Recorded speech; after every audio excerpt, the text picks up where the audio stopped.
Olá!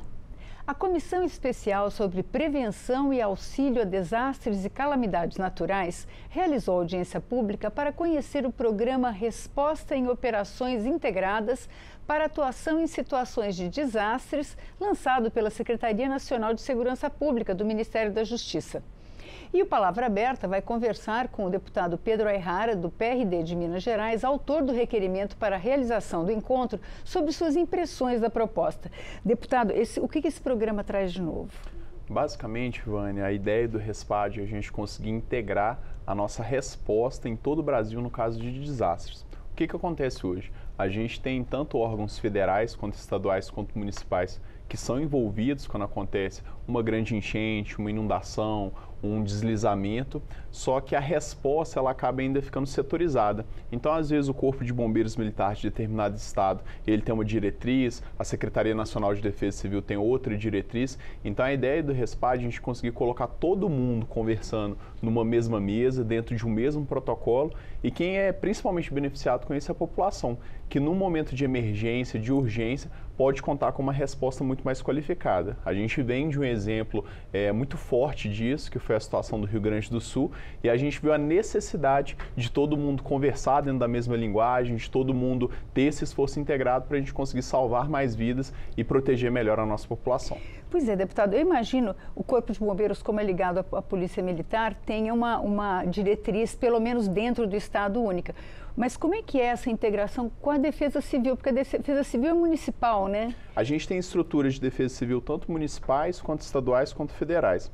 Mas, por exemplo, no caso dos corpos de bombeiros, que são organizações estaduais, acontece um desastre como que aconteceu no Rio Grande do Sul, vão várias unidades de outros estados apoiarem ali o Rio Grande do Sul. E é importante que a gente já tenha essa resposta, esses protocolos definidos, para que quando o Corpo de Bombeiros Militar de Minas Gerais vai ajudar lá no Rio Grande do Sul, da Paraíba, do Amazonas, a gente consiga entender qual que é a potencialidade, qual que é a forma de trabalho, a gente tem esse protocolo comum, isso agiliza muito a resposta.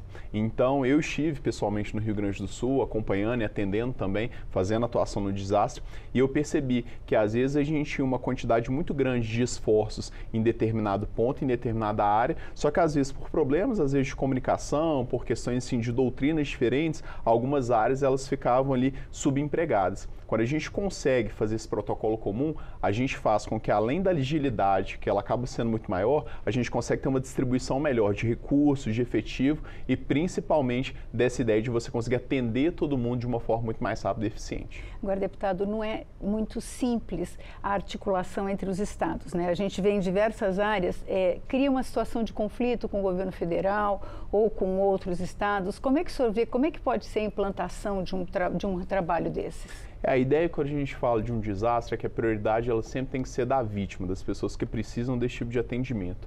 E aí a gente, dentro desse trabalho que está sendo realizado agora, era um trabalho que inicialmente ele estava sendo capitaneado pela Secretaria Nacional de Segurança Pública, pela Senasp, vinculado ao Ministério da Justiça, e foi tão iminente a necessidade da gente articular isso melhor, que hoje esse trabalho está sendo capitaneado pela Casa Civil. Então a Casa Civil, ela já está em contato com todos os corpos de bombeiros, nas reuniões e na própria reunião de inauguração, todos os corpos de bombeiros participaram, a Secretaria Nacional de Defesa Civil também tem participado, então a ideia é que a gente consiga, no período de normalidade, no período que não está acontecendo nenhum desastre, a gente já fazer esses treinamentos simulados, essas integrações, discutir esses protocolos e a gente ir melhorando e aprimorando esse modelo a cada atendimento integrado que está sendo feito. Aqui no Brasil, como a gente está muito nessa lógica de cooperação nos momentos de calamidade, isso acaba fazendo com que a gente tenha oportunidades recorrentes de poder melhorar o modelo. Então a gente enfrenta um período chuvoso ali em Minas Gerais, que a gente conta com o apoio de outros corpos de bombeiros, enfrenta uma situação no Rio Grande do Sul, enfrenta os incêndios no Pantanal, problemas na Amazônia, e a cada situação que acontece, a gente vê esses pontos de melhoria e vai corrigindo isso. Então a ideia é que a gente tenha uma espécie de órgão colegiado que vai congregar todas essas pessoas envolvidas e órgãos envolvidos para que a gente consiga ter um contínuo melhoramento desse tipo de modelo. Isso já acontece em outros países no mundo, principalmente na Europa e também na América do Norte, tem funcionado muito bem. E a ideia é a gente colocar essa ideia de federação, de cooperação entre entes federativos a serviço realmente da população e do salvamento de vidas. E como é que o senhor vê o papel da comissão nesse projeto, nesse debate? Olha, em primeiro lugar, a gente conseguir trazer relevância a esse tema. Esse tema é um tema que ele deve adquirir cada vez mais um papel central na nossa agenda política. A gente vê os esforços da COP30, a gente vê as questões relacionadas à mudança climática e a gente precisa reconhecer que essa questão dos desastres, infelizmente, eles vão se tornar uma situação cada vez mais recorrente. E diante disso surge a necessidade do Estado brasileiro, em todos os níveis, ele se preparar para isso. Quando a gente, por meio da comissão, consegue pautar esse assunto, consegue realizar audiências públicas, a gente consegue, além de dar prioridade na agenda política para isso, a gente consegue também fazer um trabalho muito grande, que é um trabalho didático em relação à população. A população ela perceber que ela precisa contar com essa cooperação nesses momentos de dificuldade e que ela também pode fomentar, ela pode cobrar isso das autoridades. Então, quando a gente tem um cidadão, um eleitor, que ele percebe a importância da gente ter uma política pública em relação ao atendimento de desastres, com certeza a gente tem um cidadão que ele consegue se apoderar desse assunto, se envolver com esse assunto e com certeza contribuir para que a gente tenha um modelo mais efetivo. E esse programa, ele demanda recursos? Porque essa é uma discussão difícil. Central em todas as questões.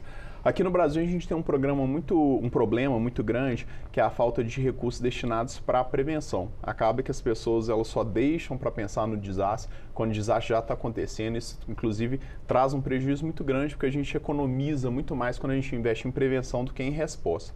Só que, embora, sim, a gente precisa amadurecer a nossa discussão para que a gente tenha uma linha orçamentária definitiva em relação ao atendimento de desastre como um todo, a maior parte das questões relacionadas ao RESPAD, como são esforços de integração, eles estão muito mais relacionados a articulações que devem ser feitas entre os órgãos em termos de acordos de cooperação, de integração, de protocolos comuns, do que investimento propriamente dito. É lógico que existe, sim, uma necessidade, principalmente em relação a gente organizar nessas ações coordenadas quem que vai ficar responsável pelo pagamento de diárias, de órgãos que são de outros estados, por esse tipo de suporte financeiro, só que isso ainda é um caráter secundário. O principal é a gente conseguir falar a mesma língua, a gente conseguir integrar os nossos esforços, a gente conseguir ter um plano comum de atuação que seja dominado e que seja conhecido por todos. Acaba que hoje a gente conta com instituições de muita competência dentro do Brasil, mas acaba que cada uma ali fica ali no seu quadrado. Isso prejudica muito a gente conseguir ter um atendimento mais ágil. Palavra de ordem, integração,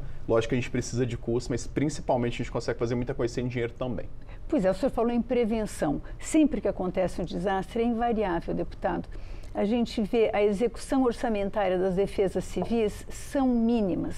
Quer dizer, tem um gestor também que não pensou nisso, né? É importante discutir isso também, Com certeza, e principalmente também a gente ter a sensibilidade de perceber que investir em prevenção muitas vezes vai ser algo que vai ficar num segundo plano do ponto de vista de percepção dos cidadãos, porque as pessoas elas se lembram do desastre que aconteceu, mas não se lembram do desastre que foi evitado. E dentro do nosso amadurecimento, da nossa cultura de riscos, isso é algo também que a população tem que parar para pensar. Quando a gente passa por um período chuvoso, por exemplo, sem que haja nenhuma ocorrência grave, sem que a gente perca algum tipo de vida, sem que a gente passe por um prejuízo muito grande, a gente precisa entender que para a gente chegar nesse cenário de segurança, deve existir uma política pública por trás disso, em relação à questão das obras que são necessárias para a drenagem urbana, das obras de infraestrutura, e nem sempre as pessoas percebem isso. Então, acho que, além da sensibilidade que deve acontecer com a classe política, com os gestores, do ponto de vista da administração pública, acho que também que o eleitor, ele precisa também parar para pensar e ter uma visão mais madura, privilegiando aqueles candidatos, aqueles representantes que conseguem encarar esse planejamento urbano, esse planejamento territorial, essa preparação para os riscos, também de uma forma mais técnica e mais responsável. Deputado, muito obrigado por ter aceito o nosso convite.